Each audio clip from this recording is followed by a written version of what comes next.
What are you playing? I am playing a human knight named Lothar Gravekeeper. He has some chainmail armor, an open helm, and a short sword.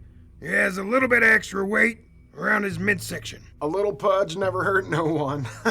Nope. Alright, let me give you the setup. Alright. As your last task before becoming a full-fledged knight of the order called the Nightfall Guardians. That's got some mysterious overtones. Nice. Your final task is to enter into the burial complex that your great-great-grandfather, Halveld, was buried in. Hell yeah.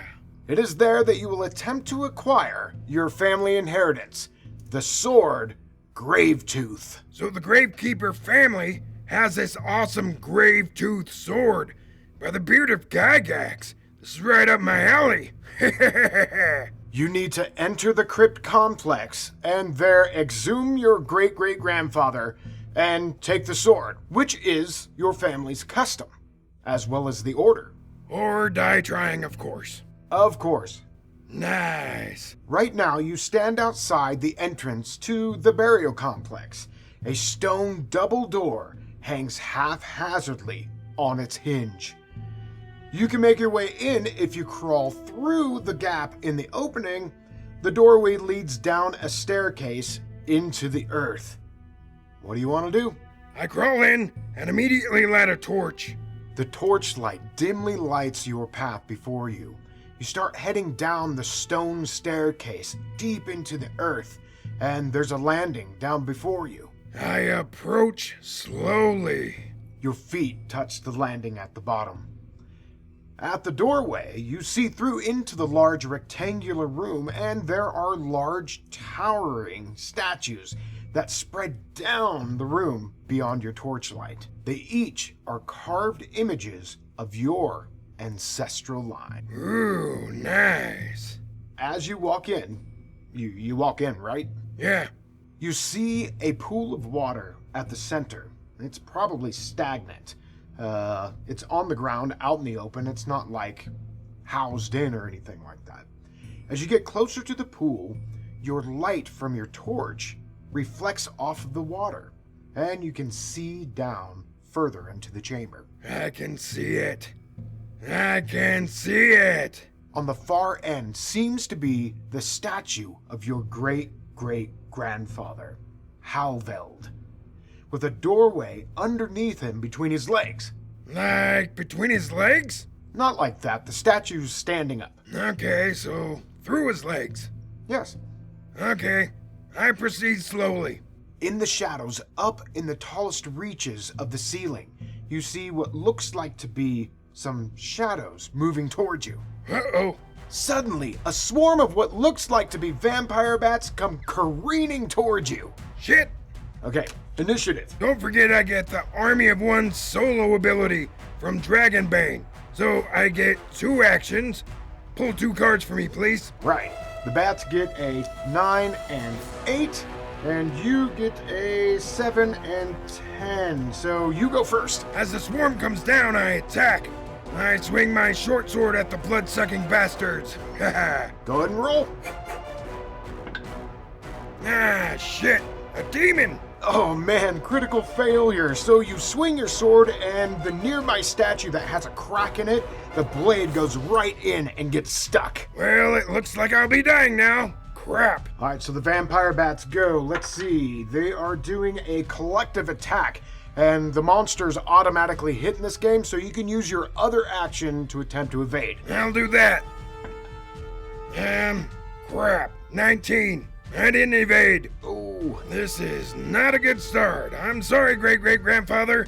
I'm a failure. the bats start ripping, biting, and gnawing at you, and they do 8 points of damage, minus your 5 for your armor, so 3 points of damage. Brutal. The bat's second attack is swirling horror. They screech and scream. Their wings are bouncing off of your head, and they exude this frightening sort of presence. Roll your will. Okay. 4. I made it. Okay, you're good for now. Time for initiative. The bats get 8 and 9, and you get 6 and 1. I use my torch and I try to club the vampire bats. Okay. Ah, crap, I missed. I'll save my second action to dodge. All right, the bats will do another collective attack. Roll to evade.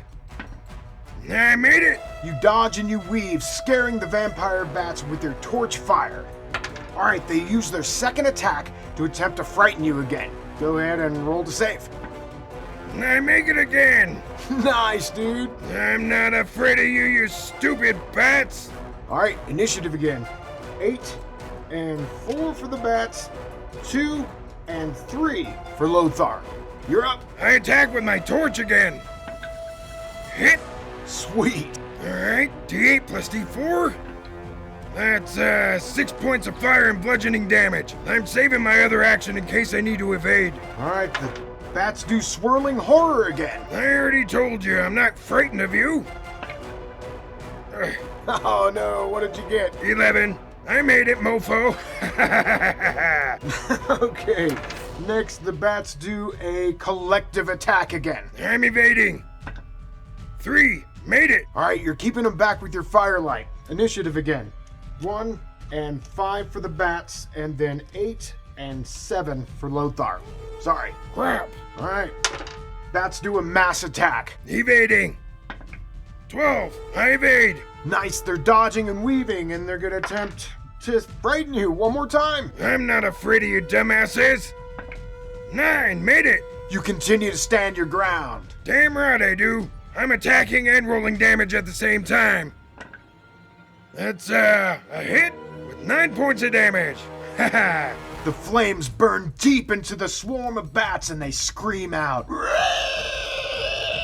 Take that, you blood-sucking vultures. Initiative. The bats get a 4 and a 9, and Lothar gets an 8 and a 7. Bring it. The bats are wounded pretty bad. Some of them have fallen on the ground. I'm gonna see if they actually flee away this time. Oh. Ooh, they end up flying up and away, back behind one of the statues, and they're kind of starting to lick their wounds and cowering away from you and your light. I dislodge my sword and continue to move forward, but I'd like to search around just a little bit for some loot. Go ahead and roll a spot hidden check. I have a 5. Ouch. 3. Hell yeah. All right, you get a treasure, so I'm gonna pull from the cards. It's an instrument. Let's see what kind. A harp in pristine condition. It's laying up against the back side of one of the statues. Do you want to pick it up? You better believe it.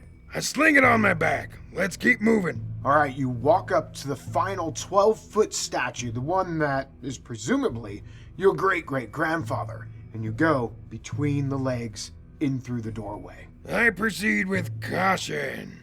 You creep through the doorway with your torch in hand, and you start to smell a rotting stench. You also see that your torchlight is crackling, as if fumes are being ignited around it. Ah, crap. Ah, man, what do I do? I'll be blind without my torch. Nah, I'm gonna chance it. All right, you move forward without putting your torch out. As you're going down this hallway, more and more of this crackling and popping. You can see the stench itself smoldering and smoking as it poofs away. But it seems like your decision was the right one, because nothing ignites and you get all the way to the end. So far I'm smart or just lucky. The end of this long hallway leads to a large wooden and iron-clad door, and there's water stains all over the door. I check to see if it's open. You reach out and touch the handle? Why did you say it like that? Hold on. I don't know. Fuck it. Yeah, we have to move the story along. You reach out your hand, Oh shit, I'm scared. touch the handle, and... Ah!